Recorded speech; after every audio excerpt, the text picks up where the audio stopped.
Yeah, I've been enjoying your blog this morning. I was having a read through, and yeah, you get to a lot of gigs, don't you? Yeah, well, I do some writing for a website called Total Entertainment, so I get kind of press passes through them quite a lot. Unhappily, the Strokes gig was what I paid for though, which I'm sure we'll come to shortly. So Okay, all right, yeah. I mean, just quick context. I think first came about your blog when you kind of did a review of the podcast in the early days. I think a that's few years right. Yeah, ago. But yeah, let's get to it. Like Friday, you called it the worst live music experience you'd ever had. yeah. So yeah, what was the reasons for that? Well, to give you a small bit of context before kind of dive into that, of that era, the Strokes are probably my favourite band from that time. I haven't seen them live since they played in Doncaster back in 2006, I think, and the first impressions of Earth tour. Yeah, was that the what venue is it called? The Dome. Yeah, I went to see Kings Leon there, yeah. Yeah. It's like a big gymnasium. It's a weird one. Yeah. Um, but yeah, so we'd driven up from Doncaster on the day, a 3 hour drive and whatever. So we paid for our tickets, my wife and I. Really excited, really looking forward to it. The rest of the day was great. The sound quality on that stage was great for Be Your Own Pet, other acts that we saw on there. So we stood there waiting for the Strokes to come on. Me, my wife, my friend who lives down there, really excited. They come on stage, fine.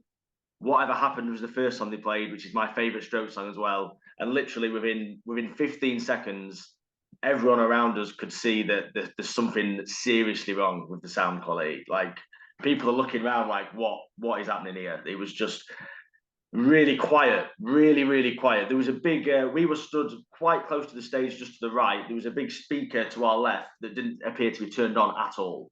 No sound was coming from that. So you've got that sinking feeling of, oh my God, but surely they'll realise, right? They're not going to allow this to continue for the rest of the gig. Um, but that song, bleeds into the next song, into the next. They played last night third, which, that's a big song that everyone wants to kind of, you want to get involved for that one. And it just didn't improve. Now, by this point, people are booing, like large groups of people are booing. People are kind of I don't know if people were leaving the venue entirely, but people were certainly walking past us to get further back or whatever. Um, People, huge chance of turn it up, turn it up. I don't know how aware the band were, because obviously they've got they've got someone else playing in their headphones or whatever. They've got the monitors, haven't they? But yeah, I've never seen a crowd response like that ever at any festival. Unless it's something like 50 Cent being bottled at Leeds Festival, but that's a different kind of thing. I've never. It's the sound quality was terrible. It kind of got better, but never to a point where it was like, oh, this is now acceptable. This is now good. It just got slightly better as the gig went on, and people were just bewildered. People around us were bewildered. Right, okay. Yeah, because I've seen with the booing, like I've seen some people saying, it's kind of unwarranted or the crowd were being a bit overly aggressive, but you're saying it was warranted in terms of the sound. So I've seen quite a lot of stuff about that as well. I mean, the feeling where I was stood, it was very much. It's not the band that we're kind of unhappy with. It's the event, the organisers, the sound. It was never, from where I was. It was never a case of like people seeming taking it out on the band themselves. I have heard lots of accounts of. I think because the closer you were to the stage, the better the sound quality was. Apparently, people were kind of pushing to the front aggressively. I personally didn't see that, but there's enough accounts that seems to have been the case. I felt sorry for the band. I really did, because this is the frustrating thing. The set list they played in terms of the songs they chose was amazing. Like, if I was handpicking a set list, it probably would have been that set list. And from what you could hear, because you could hear it. It was just really quiet. They were putting on a great show, and that just made it worse. In a way, if it sounded rubbish, you'd be like, well, but that just made it even more frustrating. It was kind of like a here's what you could have won kind of thing. Have you found any reasons for it? Like, obviously, I don't know, because I went in 2019 and there's similar complaints. And I don't know if it's like the time and like whether they need to make it quiet, but they never like released any statement or anything. But they do. Apparently, they like issued refunds last time and stuff like that. Really, I've not heard anything about that. Now, my mate who I was with, he was also there for that one in 2019. I wasn't there for that, and he said this one was actually much worse than that. Okay, right.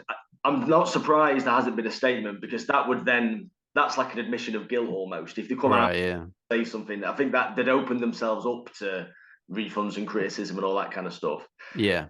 But in terms of the reasons, I genuinely, I don't know, because I haven't been keeping a track on like the other headliners last week and kind of the rest of last weekend as well. I don't know if there's been complaints about. I haven't seen any though. I haven't seen anything about like complaints about other headline acts. So I don't know. It's baffling, absolutely. But I was gutted. Like me and my wife and my mate walking away from that gig, we were so deflated. Like yeah, we were devastated. I'm getting angry again now. There's just No, I've seen it's been like I put an initial video up about it, and it's quite a mixed reaction, but a lot of people with the same one as you. I think someone said they had a great experience because I think they paid VIP entry and got right to the front. But yeah, if you weren't right at the front, it sounds like it's very mixed kind of experience. Yeah, and you know, I'm glad that some people did enjoy it. But the thing is, we weren't. If we were stood right at the back, I'd be like, okay. Sometimes festival sound gets blown around by the wind, and it can be tinny or whatever.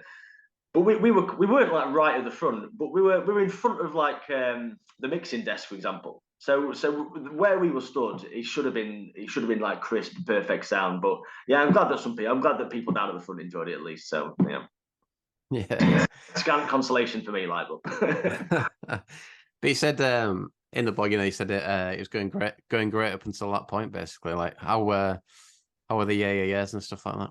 Yeah, that was the saving grace, because it was lovely to see Be Your Own Pet back and still as crazy as ever. But yeah, were amazing.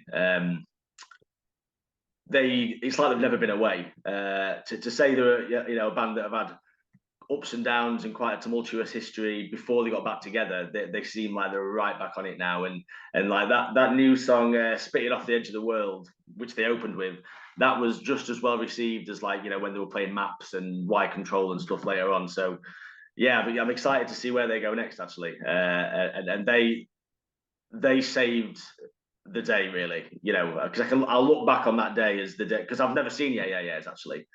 So that is what I'll look back on with most fondness, was seeing them, and seeing Maps live was really nice, really good. Yeah, and like the festival in general, you said it's quite good, really, like the organisation and everything. Yeah, again, it kind of makes it more frustrating, but as festivals go, yeah, it was good. They had good bar options, no queues. Well, the kind of queues you'd expect. Good toilets.